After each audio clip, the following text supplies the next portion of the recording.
Good morning, everyone. Welcome back to another episode of the Seed of Peace podcast. Or should I say, welcome back to my channel, because the podcast has now evolved to a video cast, I suppose is what we call it. So just getting used to, being back in this space, but it's upgraded and you can see my face. And it just feels like a very different energy. So I should probably address the little boo-boo on my finger. That's all it is really, but I don't want it to be distracting for anyone who's catching the video of this. So today it's raining here in Bali, and I just always get really inspired by, to be honest, any weather, but especially rainy weather just feels really, contemplative and reflective. And I'm here with my tea this morning, which I'll pour for you, this sort of ASMR moment. So I was just reflecting this morning on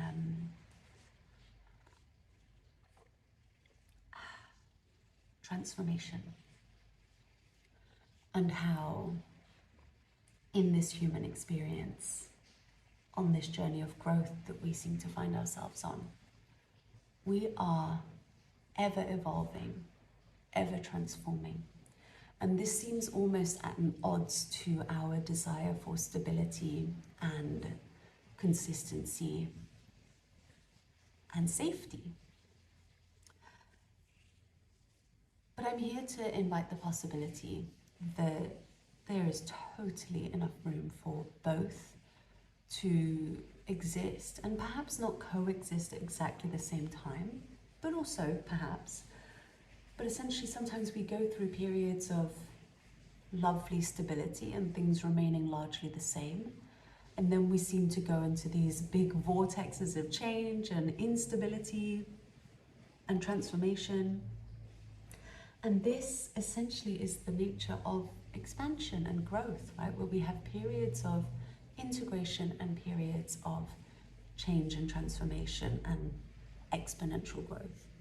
And when you can see how the two really do complement each other, there's really no desire and no need to chase one or run away from the other, or try and stop one and try and elongate the other.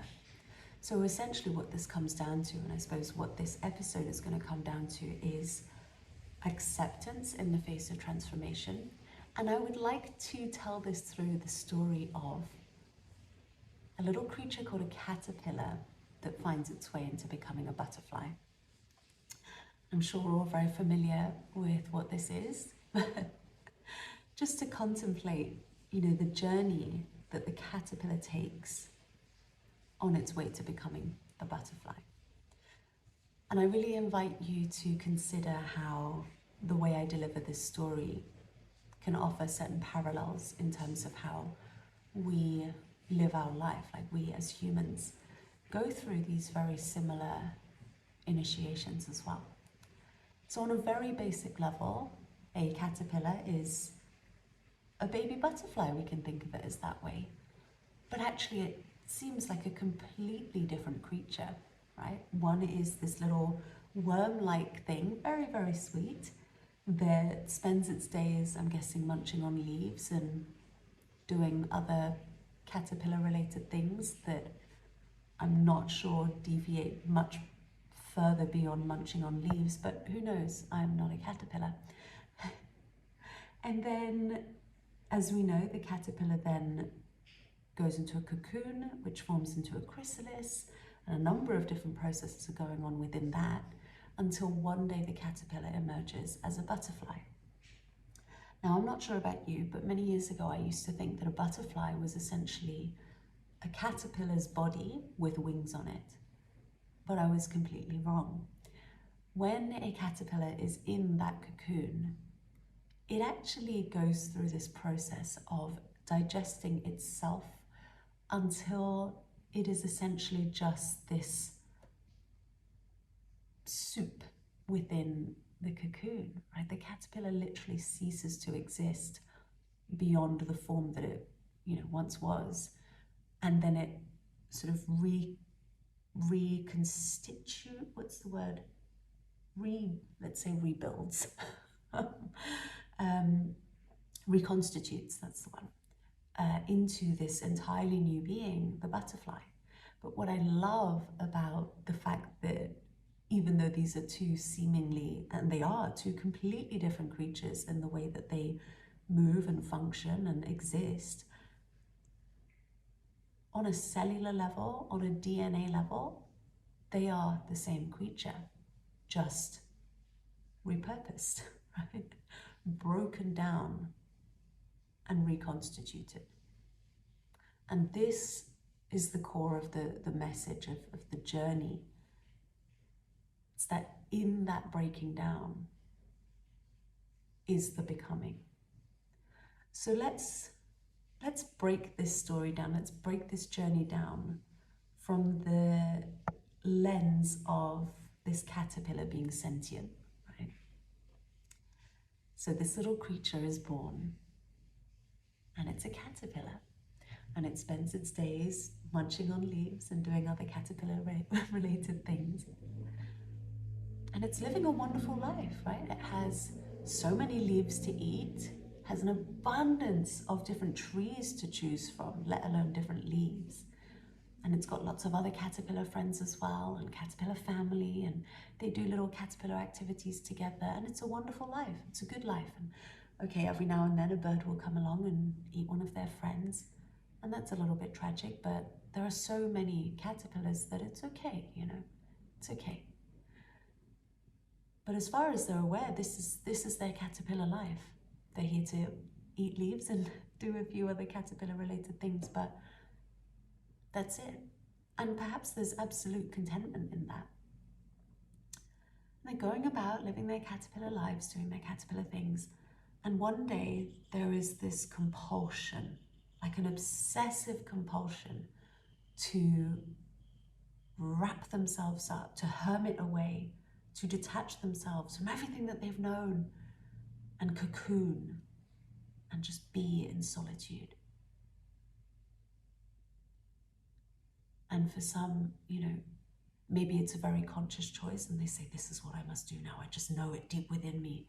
Something is guiding me and I'm going to create a cocoon.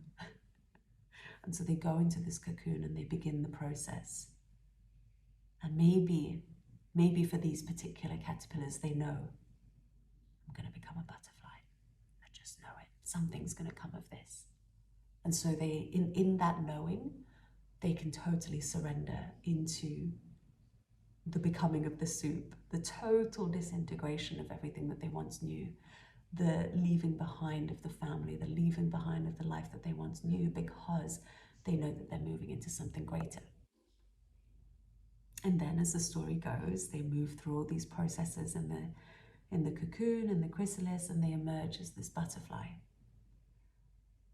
There's another version of that where the caterpillar has no idea why it's being compelled to build a cocoon. In fact, maybe the caterpillar in this instance doesn't even want to build the cocoon, but somehow the cocoon ends up being built around him. And maybe before the cocoon is being built and they start to get this feeling like, oh God, I think it's my cocoon time now. Maybe there's a lot of resistance. But I don't want to go into the cocoon. Like, I love my life here. What about my family?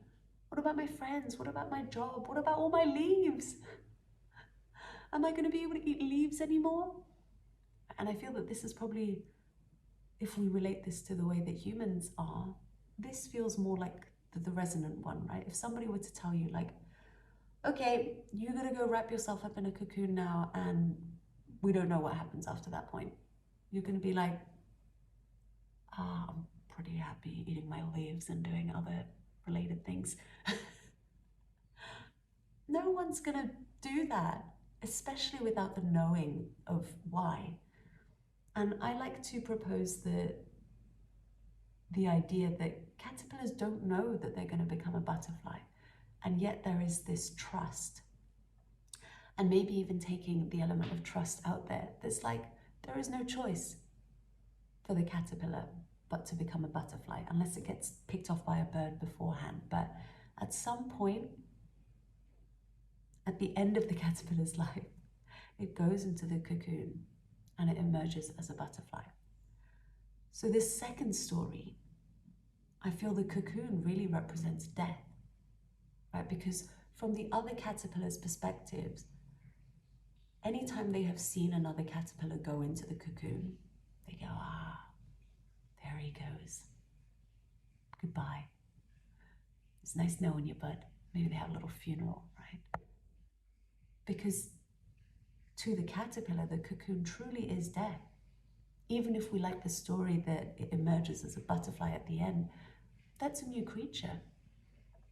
The caterpillar no longer exists. So in this second version of the story, the caterpillar ends up being forced into this cocoon. And there's so much fear because in this, the caterpillar completely loses itself. Everything falls apart. The friends that they knew, the family they had, the leaves they were eating, the world that they knew was gone. And instead they were trapped in this cocoon, tightly wound around them, being forced to digest themselves into soup. Right? This is the parallel of being, I suppose, in the dark night of the soul or doing shadow work. And yet the process continues. And in the first story, the first caterpillar takes the invitation to surrender with grace, right, and with choice. Whereas in the second, there is a forced surrender, but either way, there is surrender. And so eventually the caterpillar surrenders or is forced to surrender, and the process takes hold. And the digesting into soup begins. And then this reconstitution. So Bruce Lipton refers to this soup as imaginal cells or imaginal discs. And essentially what this is the caterpillar DNA, the entire body of the caterpillar being dissolved into a cellular potion, essentially, being dissolved right down to a cellular level to be rebuilt from the cells, right? So from the very, very core of your essence, from your DNA, to be rebuilt from that. And what I love here is the idea of breaking everything down into the most simple elements, into the most simple truth. And then building from that, that lays the pathway for this authenticity and purity to emerge, right? If you can break down everything that was never meant to be you in the first place and get clear on like, what is it that actually makes me me at a cellular level, right? And we can draw many different parallels of this, but when you build a building from those building blocks, there is much less need to question the authenticity of whatever is built from that foundation, right? So in the cocoon, this process of reconstitution is taking place, and this entirely new being begins to form. And over time, I'm not even sure how long it takes, to be honest, I could easily research that. But over time, the butterfly is ready and it emerges from the cocoon. And this is rebirth, right? Emerging into the world that was exactly the same, right? The cocoon hasn't changed location, and yet the being is completely new, completely different, and also experiences the world in a completely different way. This creature can fly. This creature can seek nectar from flowers. This creature is regarded as one of the most beautiful little insects in the world, and it comes in so many different shapes and colors. What a life. And perhaps, even holding possibility for the fact that the caterpillars had it good. You know, it wasn't a bad life being a caterpillar with their leaves and all that stuff. But, and perhaps actually we're not supposed to compare, but wow, maybe that caterpillar never even dreamt of what was possible. And yet, here it is now as a butterfly, flying around, getting nectar from flowers, being friends with bees and all that stuff, right? And so I just invite you to consider this as something to bring into your life, right? A story to bring into your life when things are falling apart. I remember a few years ago, I was on a walk in the woods with someone who was really, really special to me. And we found this strange bug. And I took a while to try and identify what it was because it was so bizarre, and it was scurrying around in the leaves on the ground, and it literally made a beeline towards me. I was like, what is this? And we were in Australia where pretty much everything is trying to kill you, right? So I was like, what is this little thing? And we realized it was a butterfly that had just emerged from its cocoon, and its wings were all still bunched up here by the back of its head. And so it climbed up me and sort of nestled onto my sock, and I realized it wanted something fluffy to grip onto, so I brought it up onto my hat, and it literally crawled all the way around to be resting in front of my third eye. I kid you not. And so I was like losing my mind. I was like, what is this? And eventually we put it onto a tree, and we thought, wow, when are we going to get an opportunity to experience this ever again? This butterfly is about to take flight for the first time. And so we thought, right, we don't have anywhere to be. Let's just experience this. And in that time, you could see this creature having gone from having its wings all bunched up here, really crumpled up like little screwed up balls of paper, to then extending it and straightening out its wings. And you could almost see it like pumping this fluid. You know how butterflies have, like, you can see almost like the skeleton of their wings?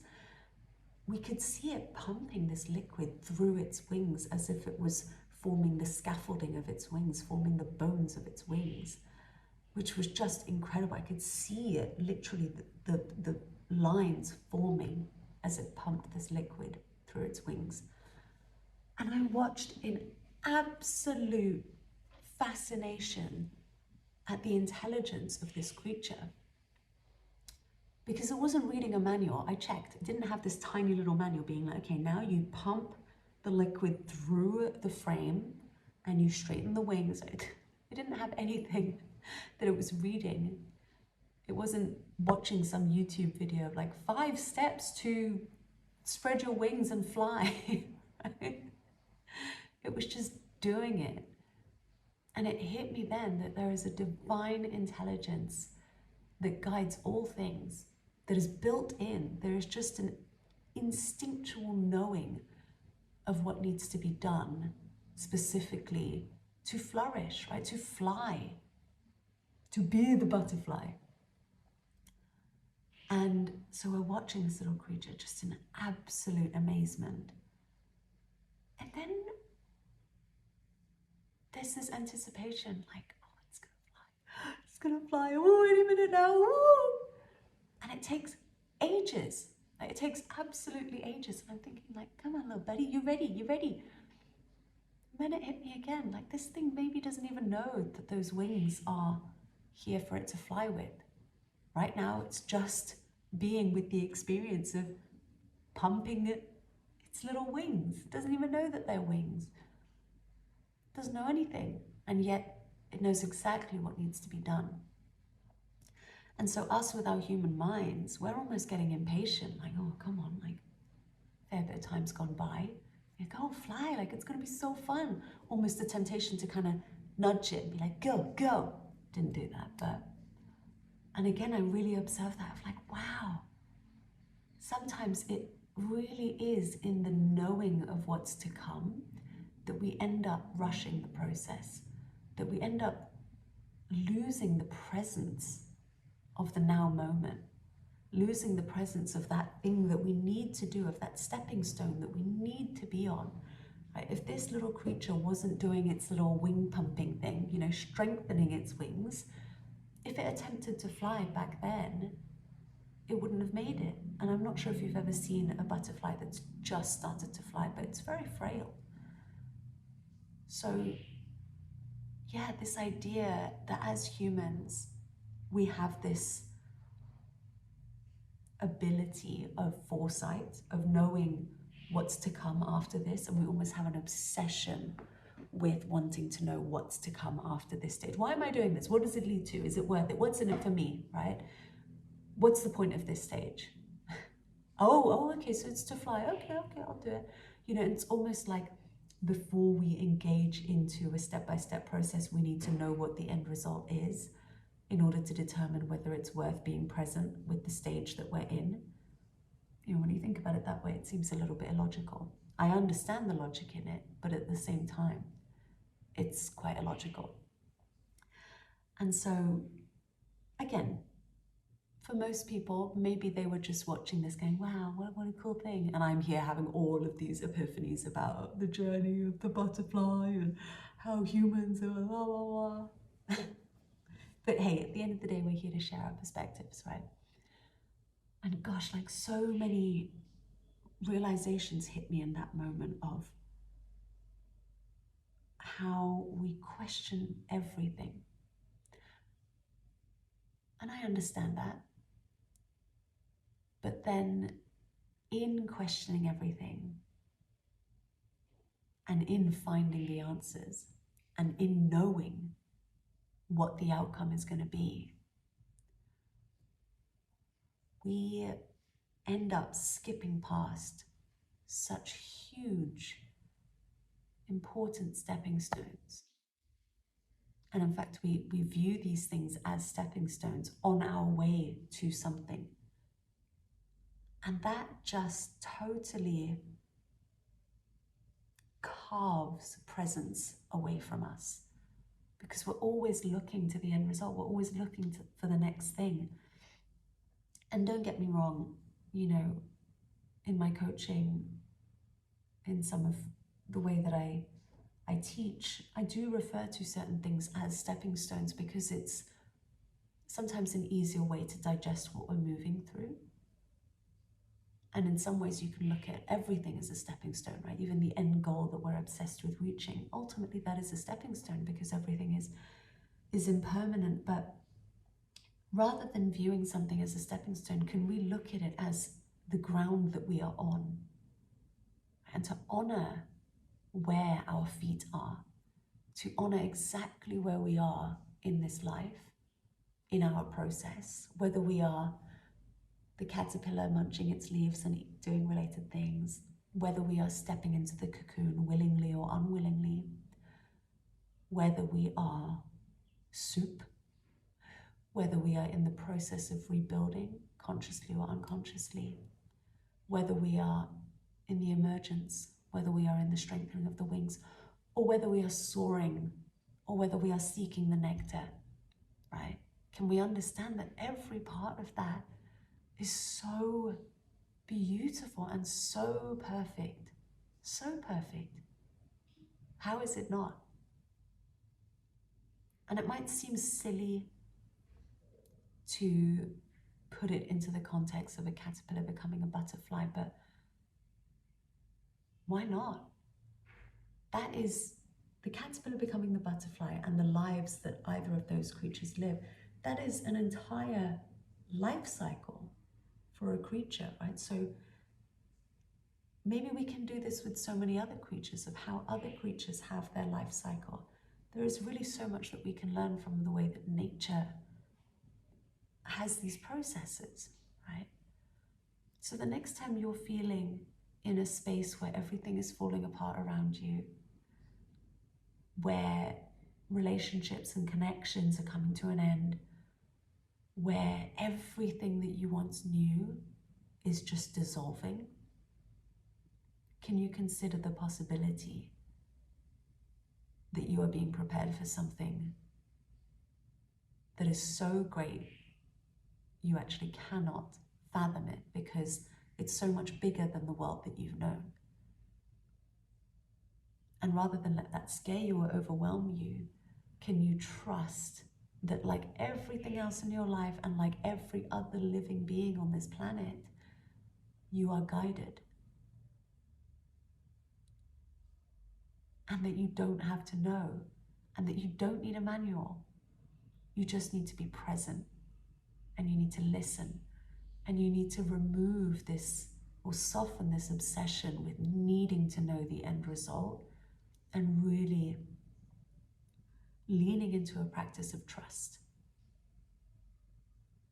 So I will leave you with that today.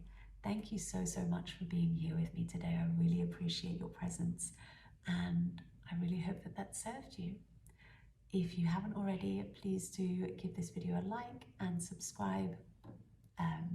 Yeah, I'm so looking forward to connecting with you more.